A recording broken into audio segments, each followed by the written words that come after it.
কারো বোনের বাড়ি, কারো শ্বশুর বাড়ি যেখানে আছে সেখানে আপনারা আপনাদের আত্মীয় স্বজনকে, আমি শাহাদাত হোসেন সেলিমকে ধানের শীষে একটা ভোট দিতে বলবেন।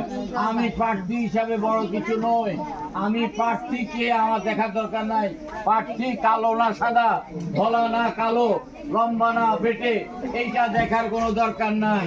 আপনারা একটা জিনিস দেখবেন, শহীদ রাষ্ট্রপতি জিয়াউর রহমানের মার্কা ধানের শীষ মার্কা। আপনারা একটা জিনিস দেখবেন, খালেদা জিয়ার মার্কা ধানের শীষ মার্কা। আপনারা একটা জিনিস দেখবেন, তারেক জিয়ার মার্কা ধানের শীষ মার্কা। আমাকে ভোট দেওয়ার কোনো দরকার নাই, কিন্তু ধানের শীষে আপনারা দয়া করে একটা ভোট দেবেন, কারণ ধানের শীষ মানে উন্নয়ন, ধানের শীষ মানে আপনার আপন, ধানের শীষ মানে এলাকার উন্নয়ন।